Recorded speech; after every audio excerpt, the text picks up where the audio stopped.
అద్భుతమైనది ప్రభుని కృప, అతి మధురం అది పొందుట. అద్భుతమైనది ప్రభుని కృప, అతి మధురం అది పొందుట. ప్రైజ్ లార్డ్, హల్లెలూయా. మీ అందరికీ యేసయ్య నామంలో వందనాలు తెలియచేస్తున్నాం. యేసయ్య కృప మీ అందరికీ తోడుగా ఉండును గాక. ఆమేన్. ప్రభునందు ప్రియమైన వాళ్ళారా, మీ అందరికీ హృదయపూర్వక వందనాలు. క్రైస్ట్ షారోన్ చర్చి వారు సమర్పిస్తున్న యేసయ్య కృప అనే కార్యక్రమానికి మిమ్మల్ని అందరినీ ఆహ్వానిస్తున్నాం. ఈ సమయంలో దైవజన మురళీధర్ మోజెస్ గారు వాక్య సందేశాన్ని అందిస్తారు. అందరూ శ్రద్ధగా విని యేసయ్య దీవెనలు పొందుకుందాం. Praise the Lord. Praise the Lord. ప్రభు అయిన యేసు క్రీస్తు పరిశుద్ధ నామమున యేసయ్య కృప కార్యక్రమాన్ని వీక్షిస్తున్న నా ప్రియ సహోదరి సహోదరులారా, మీరందరూ బాగున్నారా? మీరందరూ బాగున్నారని ప్రభువుని స్తుతిస్తూ ఉన్నాను. మీరిస్తున్న సాక్ష్యాలు, ప్రభు మీ జీవితంలో చేస్తున్న మేలును బట్టి దేవాది దేవునికి మహిమ కలుగునుగాక. ఈరోజు వాక్యం వినడానికి సిద్ధంగా ఉన్నారు కదూ. పరిశుద్ధాత్మ దేవుడు తన సేవకుడిని నిలబెట్టి మీతో మాట్లాడబోతూ ఉన్నారు. ఈరోజు మన ధ్యానాంశముగా నీపై వచ్చే విమర్శలను వదిలేయి నీవు ఆశీర్వదించబడతావు. ఆదికాండం 12వ అధ్యాయం 2వ మాటను మనం చదువుకుందాం. నీవు ఆశీర్వాదముగా నుందువు. మాట్లాడటం రానివారు, ఎక్కడ ఎలా మాట్లాడాలో తెలియనటువంటి వారు మిమ్మల్ని ఆటుపోట్లకు గురి చేస్తూ ఉన్నారా? వాటిని ఎదుర్కొని నిలబడండి.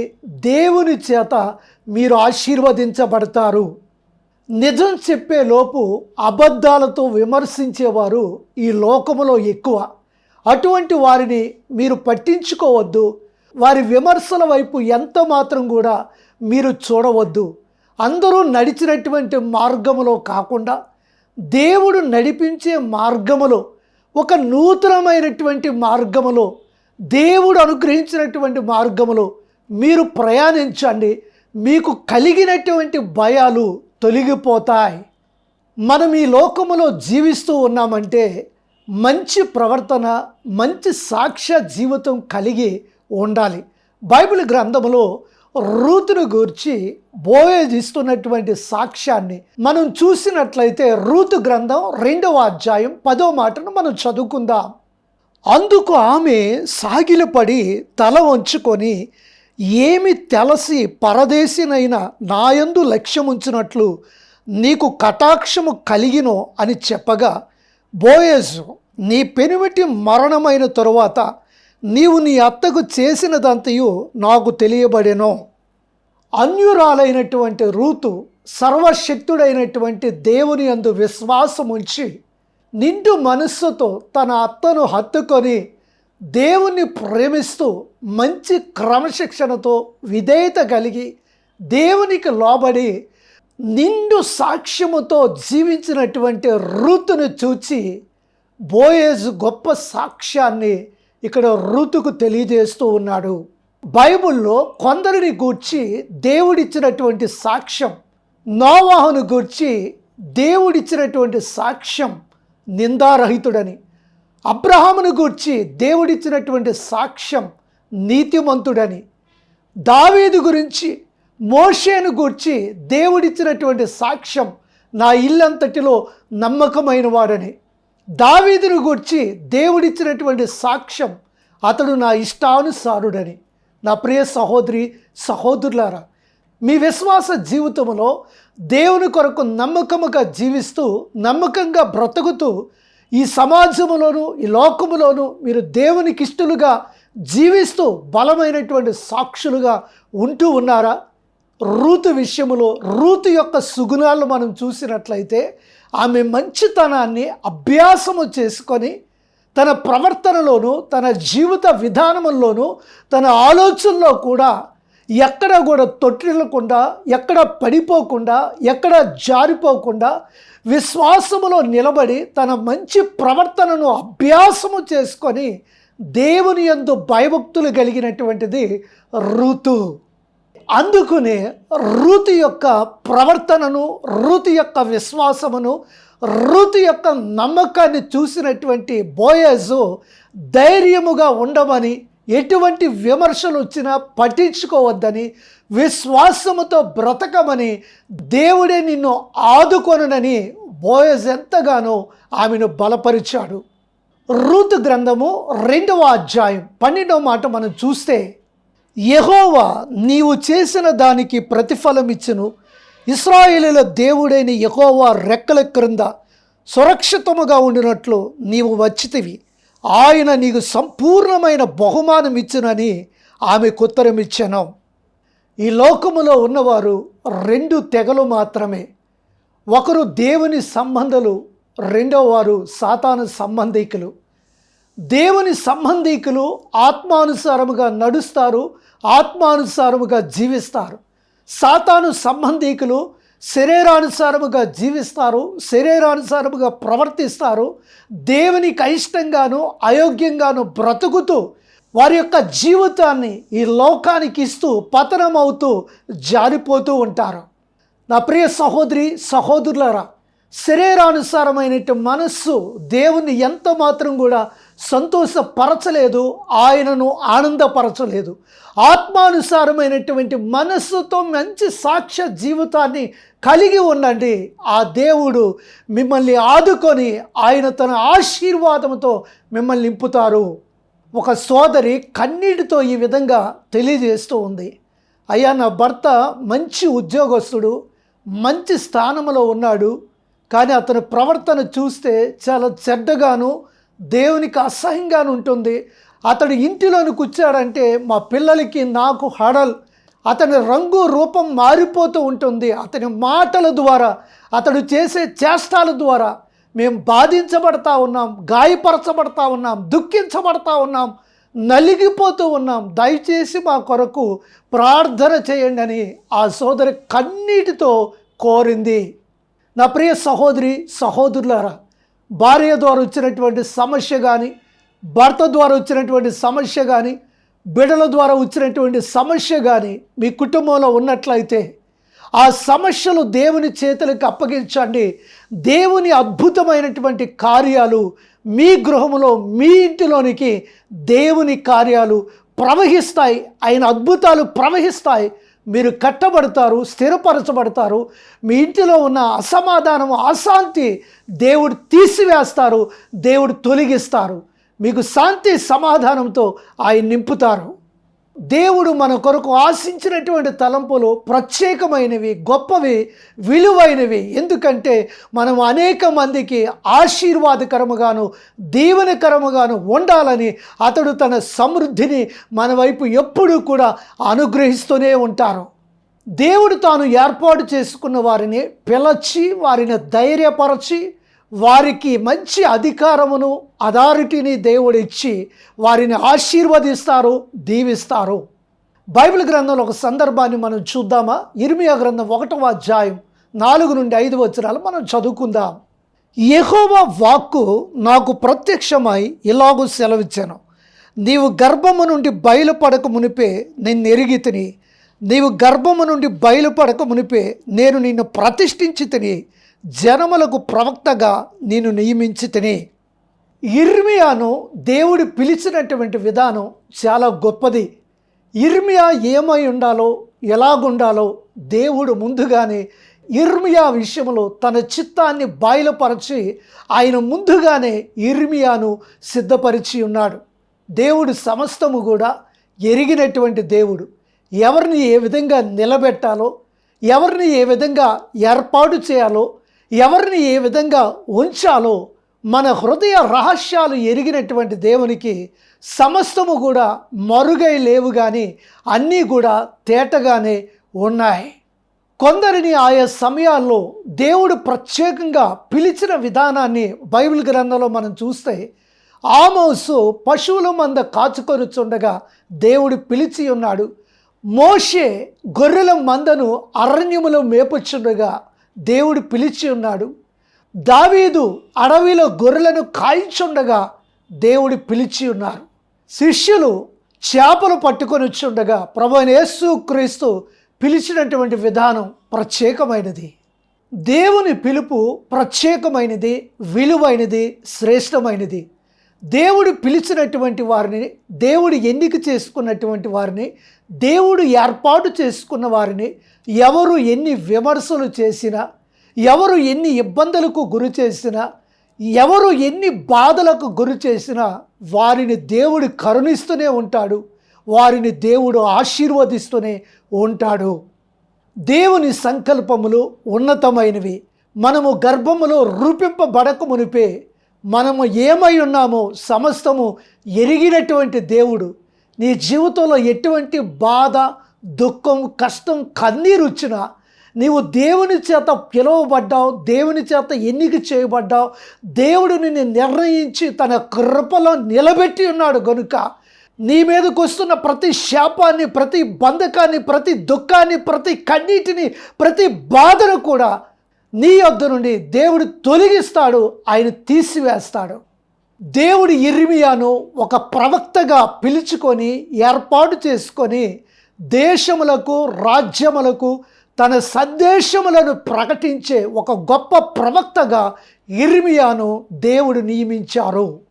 ఇర్మియా గ్రంథం 1వ అధ్యాయం 18వ మాటలో మనం చూస్తే, యూదా రాజుల యొద్దకు కానీ, ప్రధానుల యొద్దకు కానీ, యాజకుల యొద్దకు కానీ, దేశ నివాసుల యొద్దకు కానీ, ఈ దేశం అంతటిలో నీవెక్కడికి పోయినను ప్రాకారము గల పట్టణముగాను, ఇనుప స్తంభముగాను, ఇత్తడి గోడలుగాను నీ ఉండినట్లు ఈ దినమున నిన్ను నియమించి ఉన్నాను. దేవుడు తాను ఏర్పాటు చేసుకున్న వారికి గొప్ప ఆధిక్యతలను ఇచ్చి, గొప్ప ఆశీర్వాదములను ఇచ్చి, గొప్ప దీవెనలను కలుగజేసి వారిని సమృద్ధిపరచి తన కొరకు గొప్ప కార్యాలు చేసేవారిగా, జీవించేవారిగా వారిని తయారు చేసి ఒక పాత్రగా నిలబెడతారు.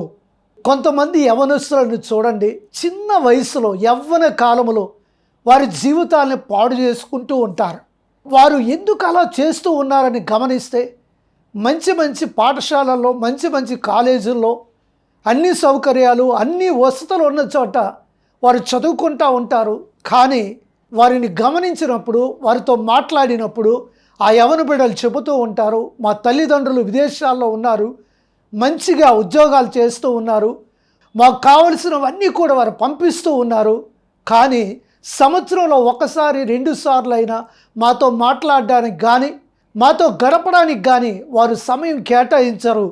మాకు అన్ని సౌకర్యాలు ఉన్నప్పటికి కూడా ఏదో ఒక వెళితే ఒంటరితనం, నిరాశ, నిస్పృహ అని చెప్పి ఎంతోమంది యవనస్తులు చిన్న వయస్సులోనే తమ జీవితాల్ని చాలిస్తూ ఉన్నారు. నా ప్రియ సహోదరి, సహోదరులారా, మీరెంత సంపాదించినా, ఎంత ఉన్నతమైన ఉద్యోగాల్లో ఉన్నా, ఎంత గొప్ప స్థానంలో ఉన్నా మీ బిడ్డలను పట్టించుకోండి. మీ బిడ్డలకి ఏమి కావాలో అవి ఇష్టమైనవి ఇవ్వండి, వారిని ప్రేమించండి, వారితో కాస్త సమయాన్ని గడిపి దేవుని ప్రేమను అందించండి. పని, ఉద్యోగం అని అలసిపోయి మీ దేహాన్ని పాడు చేసుకోవటం కంటే మీ పిల్లలను ప్రేమిస్తూ వారికి మంచి ఆరోగ్యాన్ని కలుగు చేసిన వారైతే గొప్ప సాధకులుగాను, ప్రయోజకులుగాను, శ్రేష్టమైనటువంటి వ్యక్తులుగాను వారు సమాజంలో నిలబడే అవకాశం ఉంది. మంచి జీవితాన్ని జీవించే అవకాశం ఉన్నది. మన ముఖాన్ని ప్రతిరోజు అద్దములో చూసుకొని ముఖాన్ని సరిచేసుకున్నట్లుగా దేవుని వాక్యపు వెలుగులో మనం నడిచినట్లయితే, మనం జీవించినట్లయితే ఆ వాక్యం మన జీవితాన్ని సరిచేస్తుంది. ఆ వాక్యం మనల్ని కడుతుంది, నిలబెడుతుంది. ఒక మంచి మార్గాన్ని, ఒక క్రొత్త త్రోవను ప్రతిరోజు కూడా మనకు చూపిస్తుంది. ఫ్రాన్సిస్ అనే భక్తుడు, యవనస్తుడు, అతని యొక్క తండ్రి బట్టల వ్యాపారస్తుడు. ఈ ఫ్రాన్సిస్ అనేక సందర్భాల్లో లోకాశల్లో పడిపోయి తన జీవితాన్ని పాడు చేసుకుంటున్న సమయంలో పరిశుద్ధాత్మ దేవుడు, ఆ సర్వాధికారైన దేవుడు ఫ్రాన్సిస్ని దర్శించి మొట్టి ఆయన్ని బాగు చేసినప్పుడు దేవుడు ఫ్రాన్సిస్తో మాట్లాడి ఉన్నారట, పాడైపోయిన నా మందిరాలను కట్టు అని. ఫ్రాన్సిస్ తన జీవితాన్ని ప్రభువుకు అప్పగించుకొని నూతనమైన జీవితాన్ని, మంచి సాక్ష్య జీవితంతో జీవిస్తూ పాడైపోయినటువంటి అనేక మందిరాలను ఆయన పునర్నిర్మించాడు. అలాగూ కొంతకాలం ఆయన సేవ చేసిన తరువాత పరిశుద్ధాత్మ దేవుడు తనతో మాట్లాడిన తరువాత మందిరములు కట్టడం అంటే వ్యక్తుల యొక్క జీవితాలను, పాడైపోయినటువంటి బ్రతుకులను తిరిగి దేవుని ప్రేమతో కట్టాలి అని చెప్పి మరలా నూతనమైనటువంటి పద్ధతిలో గొప్ప దేవుని సేవను చేసి అనేక మంది జీవితాలను కట్టి, అనేక మంది పాడైపోయిన బ్రతుకులను నిలబెట్టి, అనేక మందికి ప్రభువు ప్రేమను అందించి నూతనమైన జీవితంతో జీవించేటట్లుగా వారికి దైవ వాక్యముతో బలపరిచాడు, వారిని నిలబెట్టాడు ఫ్రాన్సిస్. చాలాసార్లు మనకు సమయం దాటిపోయిందని కష్టములోను, నిరాశలోను, నిస్పృహలో ఉంటూ కొన్ని సందర్భాల్లో బాధపడుతూ ఉంటాం, వేదన పడుతూ ఉంటాం, దుఃఖపడుతూ ఉంటాం. మరి అటువంటి సమయంలో పరిష్కారం ఏమిటి? అటువంటి సమయంలో మన జీవితం పట్ల దేవుని ప్రణాళిక ఏమిటి అని ఆలోచిస్తే సమయం దాటిపోలేదు, కానీ మనమే దేవుని యొద్ద నుండి దాటిపోయి ముందుకు సాగిపోతూ ఉన్నాం. అందుకనే ప్రభు అయినటువంటి యేసు క్రీస్తును మనము ఆశ్రయించి, ఆయనను ప్రేమించి, ఆయనను హత్తుకొని మనం మంచి జీవితాన్ని జీవించినట్లయితే మరలా ప్రభువు మనల్ని నిలబెడతారు. ప్రతి ఒక్కరూ విశ్వాసము, ప్రేమ, నిరీక్షణ, మారు మనసు, బాప్తిజమము తీసుకొని మంచి జీవితాన్ని జీవిస్తూ దేవునికి ఇష్టమైనటువంటి వ్యక్తులుగా బ్రతకాలి. సాతాను శక్తులను ఎదుర్కొని జయిస్తూ దేవుని కొరకు నమ్మకమైనటువంటి బిడ్డలుగా జీవించాలి. బైబిల్ గ్రంథంలో దేవుని వాక్యం చూద్దామా? ఫిలిప్పీయులకు రాసిన పత్రిక 3వ అధ్యాయం 13 నుండి 14 వచనాలు మనం చదువుకుందాం. సహోదరులారా, నేను ఇది వరకే పట్టుకొని ఉన్నానని తలంచుకొనను. అయితే ఒకటి చేయుచున్నాను, వెనుకున్నవి మరచి ముందున్న వాటి కొరకై వేగిరపడుచు క్రీస్తు యేసునందు దేవుని ఉన్నతమైన పిలుపునకు కలుగు బహుమానం పొందవల్లని గురి యొద్దకే పరుగెత్తుచున్నాను. దేవుని బిడ్డలుగా మన గురి, మన లక్ష్యం వెనుకున్నవి మరచి ముందున్న వాటి కొరకు వేగిరపడటమే. గతంలో జరిగినటువంటి నిరాశ, నిస్పృహ, విషాదమైన విషయాలు, మనల్ని బాధించిన వారి యొక్క మాటలు, మనల్ని కృంగదీసిన వారి యొక్క మాటలు, అవి ఎంత మాత్రం కూడా జ్ఞాపకం తెచ్చుకొనకుండా, గుర్తుపెట్టుకోకుండా ప్రభు యొక్క ప్రేమతో వారిని క్షమించి, దేవుడు మన ముందు ఏమైతే దాచి ఉంచారో, దేవుడు మన కొరకు ఏదైతే ఏర్పాటు చేసి ఉన్నారో వాటి వైపే మనం చూడాలి. బైబిల్ గ్రంథంలో యోసేపును మనం చూసినట్లయితే అతని జీవితంలో ఎన్ని విషాదకరమైన సంఘటనలు జరిగినాయి. ఒక పక్క తల్లిదండ్రుల ద్వారా సమస్యలు, అన్నదమ్ముల ద్వారా సమస్యలు, పోతీఫర్ భార్య వలన సమస్యలు, పోతీఫర్ వలన సమస్యలు, అవన్నీ కూడా మరచిపోయి దేవుని వైపు చూచాడు. యోసేపు జీవితంలో జరిగిన ఆ నష్టం ఏమిటండి? తన అన్నలు నీళ్లు లేని గుంటలో పడేయటం, బానిసగా అమ్మివేయటం, అతడు చనిపోయాడని మేకపిల్లను చంపి ఆ బట్టలను, ఆ రక్తములను ముంచి ఆ విషయాన్ని తండ్రికి తెలియజేసి ఇక యోసేపు లేడు అని చెప్పి చెడ్డ సమాచారంతో తండ్రిని మభ్యపెట్టారు. ఇవేవి కూడా యోసేపును భయపెట్టలేకపోయాయి, బాధించలేకపోయాయి, కృంగదీయలేకపోయాయి. కానీ విశ్వాసం కర్తయు దాన్ని కొనసాగించేవాడైన ప్రభు అయిన యేసు క్రీస్తు వైపు తన విశ్వాస జీవితాన్ని ముందు కొనసాగించుకున్నాడు. గనుక ఐగుప్తులో యోసేపు రాజు తర్వాత రాజుగా, గొప్ప అధికారిగా ఆశీర్వదింపబడ్డాడు, అభిషేకింపబడ్డాడు, దీవించబడ్డాడు. మన జీవితంలో ప్రభువు కొరకు గురి కలిగినటువంటి జీవితాన్ని జీవించినట్లయితే పరుగు పందెములో పరుగెత్తువాని వలె మనము కూడా విశ్వాసములో పరుగెత్తుతూ నమ్మకముగా దేవుని కొరకు బ్రతికినట్లయితే గొప్ప బహుమానాలు ప్రభు యొద్ద నుండి మనం పొందుతాం.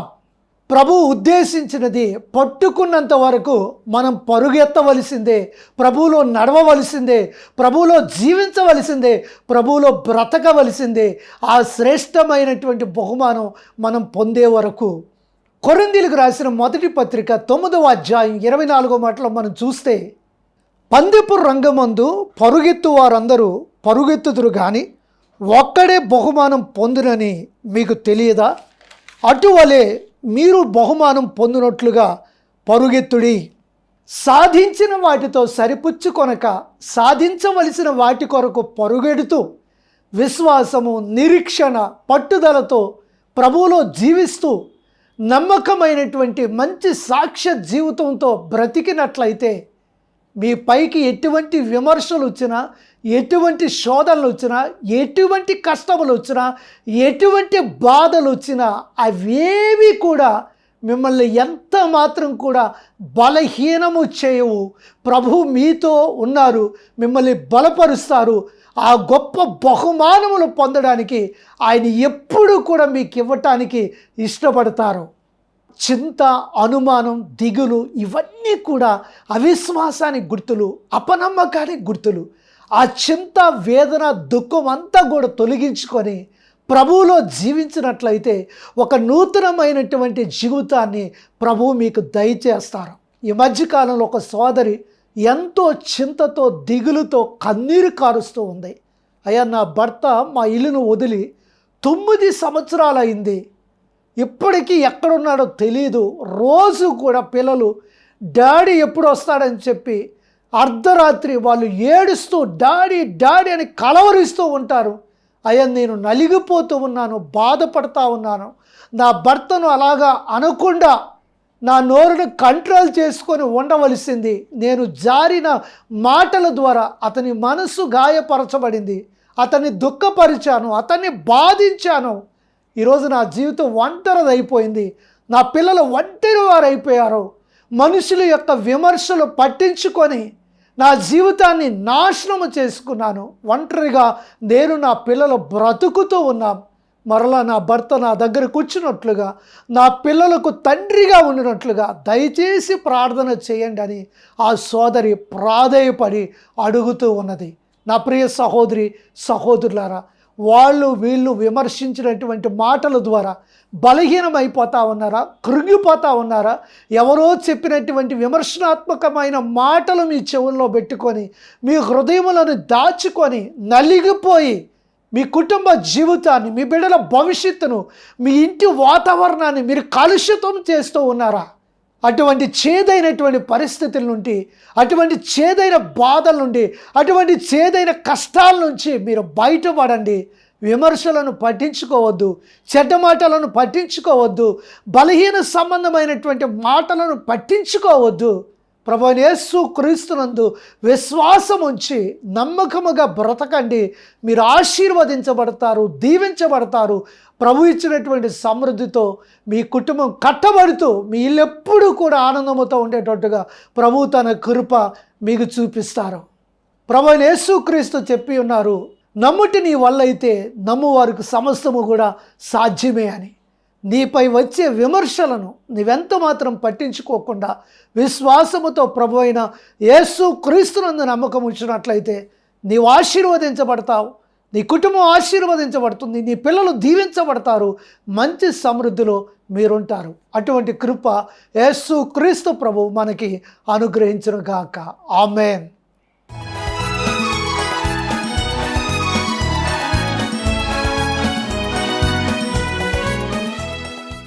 ఇంతవరకు పరిశుద్ధాత్మ దేవుడు తన సేవకుడను నిలబెట్టి ఆయన మనతో మాట్లాడి ఉన్నారు కదా.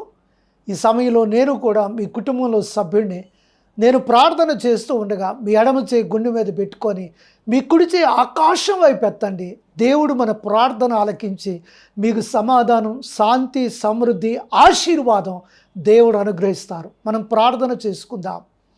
పరిశుద్ధుడైన తండ్రి, ప్రేమ కలిగిన ప్రభువా, కృప కలిగిన మా రక్షక, ఇంతవరకు ఈ వాక్యాన్ని విన్న నా ప్రియబిడ్డలందరి విషయమై ప్రార్థన చేస్తూ ఉన్నాం. ఈరోజు ధ్యానాంశముగా మాపై వచ్చే విమర్శలను వదిలేసినట్లయితే మేము ఆశీర్వదించబడతామని పరిశుద్ధాత్మదేవ నీ వాక్యం ద్వారా ప్రియబిడ్డలందరినీ కూడా సంధించినందుకు వందనాలు. ఎంతమంది కుటుంబ సమస్యలతో, బిడ్డల సమస్యలతో, భర్త భార్య సమస్యలతో, వ్యాధులతో బాధపడతా ఉన్నారు.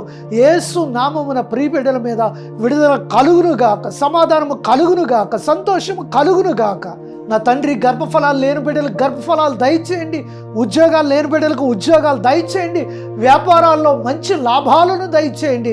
నాయన యేసయ్య కృపా కార్యక్రమాల్ని వెనుక నుండి ఎంతోమంది బలపరుస్తూ ఉన్నారో వారి కుటుంబాల మీద, బిడ్డల మీద తగిన సమృద్ధి, దీవెన, ఆశీర్వాదం దయచేయమని ప్రార్థన చేస్తూ ఉన్నాం. ఎవరైతే అప్పుల సమస్యలతో బాధపడతా ఉన్నారో యేసు నామమున విడుదల కలుగును గాక. ఎవరైతే భార్య భర్తల సమస్యలతో బాధపడతా ఉన్నారో వారికి సమాధానం కలుగును గాక. ఎవరైతే కుటుంబ సమస్యలతో బాధపడతా ఉన్నారో వారికి సమాధానం కలుగును గాక. నా తండ్రి నాయన మానసికంగా శారీరకంగా ఆధ్యాత్మికంగా నలిగిపోతా ఉన్నారో అటువంటి వారికి ఆశీర్వాదం కలుగును గాక. యేసయ్య కృపా కార్యక్రమాన్ని వెనుక నుండి బలపరుస్తున్న ప్రతి కుటుంబాన్ని, ప్రతి వ్యక్తిని, ప్రతి బిడ్డను కూడా నిండారుగా మీరు దీవించి ఆశీర్వదించి నీ ప్రేమ కృప కనికరముతో వర్ధిల్లింప చేయమని యేసు నామమున అడుగుచున్నాను తండ్రి. ఆమేన్, ఆమేన్. నా ప్రియ సహోదరి సహోదరులారా, ప్రభు మన ప్రార్థన ఆలకించున్నారు. రెండింతల ఆశీర్వాదముతో సమాధానంతో ప్రభు మిమ్మల్ని నింపబోతూ ఉన్నారు. నా ప్రియ సహోదరి సహోదరులారా, యేసయ్య కృపా కార్యక్రమాలు ఎంత విజయవంతంగా జరుగుతున్నాయంటే కేవలం మీ ప్రార్థన, మీ సహకారమే. ఈ కార్యక్రమాలు ఇంకనూ విజయవంతంగా జరిగేటట్లుగా, ప్రతి గడప యొద్దకు దేవుని వాక్యం వెళ్ళేటట్లుగా వెనుక నుండి మీ సహాయ సహకారాలు ఆధ్యాత్మికంగా, ప్రార్థనాపూర్వకంగా, ఆర్థికంగా మీ గుప్పిలి విప్పి ప్రభు యొక్క స్వార్థను బలపరచండి. రెండింతల ఆశీర్వాదంతో, రెండింతల దీవెనతో ప్రభు మిమ్మల్ని నింపుతారు. యుద్ధానికి వెళ్ళిన వానికి ఎంతో, సామాను యొద్ద ఉన్నవానికి కూడా అంతే జీతం. దేవుని వాక్యాన్ని ప్రతి గడప యొద్దకు తీసుకువెళదాం. దేవుని రాజ్య సువార్తలో మనందరం పాలిభాగస్తులుగా ఉందాం. ప్రభు ఇచ్చిన గొప్ప ఆశీర్వాదాల్ని మనం పొందుదాం. ఈ సమయంలో ఆశీర్వాదాన్ని మనం తీసుకుందాం. ఇప్పుడు మన తండ్రి అయిన దేవుని ప్రేమ, ప్రభువైన యేసుక్రీస్తు కృప, పరిశుద్ధాత్మ అన్యోన్య సహవాస సన్నిధి సదాకాలం మనందరికీ తోడైండును గాక. ఆమేన్, ఆమేన్. నా ప్రియ సహోదరి సహోదరులారా, ప్రభు చిత్తమైతే మరలా ఇదే సమయానికి కలుసుకుందాం. అంతవరకు యేసయ్య కృప, యేసయ్య కనికరం, యేసయ్య ఆశీర్వాదం మీతో వచ్చును గాక. May God bless you. ప్రతి మనిషి సమాజానికి ఏదో ఒక చిన్న సహాయమైనా చేయాలని ప్రతి ఒక్కరూ అనుకుంటారు. కానీ ఆ సహాయం ఎలా చేయాలో ఎవరికీ స్పష్టముగా తెలిసి ఉండదు. నేడుండి రేపు రాలిపోయే పువ్వు తానున్నంత కాలం సువాసన వెదజల్లుతూనే ఉంటుంది. మరి మన సంగతి ఏంటి? సాయం చేయడం అంటే మనకు తోచినప్పుడు తోచినంత సాయం చేయడం కాదు. ఎదుటి వారికి అవసరమైనప్పుడు అవసరమైనంత సాయం చేయాలి. ఇటువంటి ఆశయంతో ప్రారంభమైనదే యాళ్ళ ఫౌండేషన్. యాళ్ళ ఫౌండేషన్ ద్వారా పేద పిల్లలకు వస్త్రాలు, ఆహార పంపిణీ, వారి చదువులకు అవసరమైన స్కాలర్షిప్స్, స్టడీ మెటీరియల్, ట్యూషన్ ఫీజులు, వృద్ధులకు వసతి సదుపాయం, ఆహార పంపిణీ, అనాథులకు విధవరాండ్రులకు తగిన తోడ్పాటు, ప్రకృతి విపత్తులు సంభవించినప్పుడు అత్యవసర సహాయము మొదలగు కార్యక్రమాలు యాళ్ళ ఫౌండేషన్ ద్వారా చేయడం జరుగుతుంది. ఈ గొప్ప పనిలో మీరు పాలిభాగస్తులుగా ఉండవచ్చు. సహకరించండి, స్పందించండి.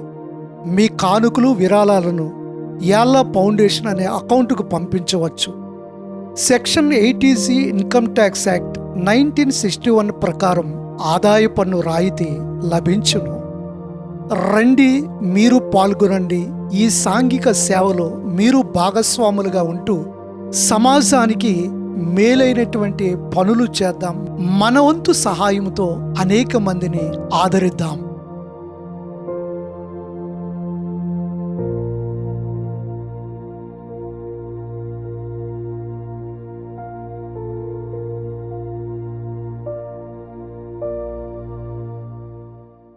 Our address: by Mullidhar Moses, Christ Shalom Church, near IFB Point, Ratnam Gardens, Visakhapatnam 2, Andhra Pradesh, India. Our phone numbers 9848293089 and 9848343089.